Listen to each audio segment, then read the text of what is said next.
እግዚአብሔርን እንደምታመልክ አምላክ እንዳላት ፈጣሪ እንዳላት ሰማ። አስጠራት። አንቺ ሴት አላት። አቤት እግዚአብሔርን ተይ፣ እኔ ያቆምኩትን ጣዖት፣ እኔ ያቆምኩትን ምስል፣ እኔ የማመልከውን ባዕድ አምልኮ አምልኪ፣ ስገጂ፣ ትሾሚያለሽ፣ ትሸለሚያለሽ አላት። ንጉሥ ሆይ ለዚህ ነገር እኔ መልስ ልሰጥህ አልችልም። ነገር ግን የ3 ዓመቱ ሕፃን ልጄ ቂርቆስ አለና እሱ መልስ ይስጥህ አለችው። ይገርማል። የዚህ ዓለም መሪዎች እኛ ያቆምነውን ካላመለካችሁ ትቀጣላችሁ፣ እኛ ያዘዝናችሁን ካልፈጸማችሁ ትገደላላችሁ ነው።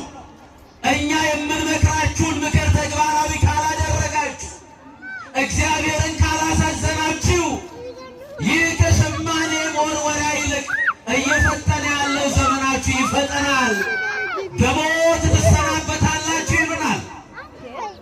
የሚገድል ማን ነው? የሚያድን ማን ነው? እግዚአብሔር። ያስቀመጣትን ነፍስ ሊወስዳት የሚችለው ራሱ እግዚአብሔር ነው።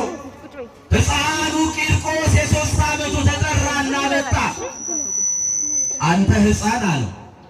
አቤት እኔ የማመልከውን አምላክ አምልኩ፣ ከእናት ጋር ትሾማላችሁ፣ ስጦታ ይቀርብላችኋል፣ ከፍ ከፍ አደርጋችኋለሁ አላችሁ። እኔ ክርስቲያን ነኝ አለ። ክብር ምስጋና ለእግዚአብሔር። እኔ ምንድን ነኝ? ምንድን ነኝ አለ? እኔ ክርስቲያን ነኝ አለ። ምን ማለት ነው? ክርስቶስን የማመልክ ክርስቶስ የሚባል አምላክ ፈጣሪ አለኝ። ይህንን ዓለም ፈጥሮ የሚመራ የሚያስተዳድር የእሱ ልጅ ነኝ። አምላኬን ጠንቅቄ የማውቅ እኔ ምንድን ነኝ? ክርስቲያን ነኝ። እባካችሁን መልሱ። እኔ ምንድን ነኝ? ክርስቲያን ነኝ። ክርስቲያን ማለት ክርስቶስ ያለው ነው። ክርስቶሳዊ ነው።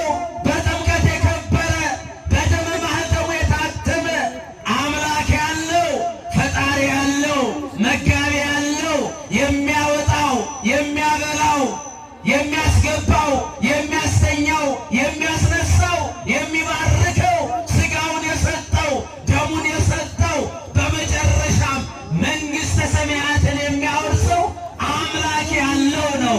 ማን? ክርስቲያን። ክብር ምስጋና ለአምላካችን።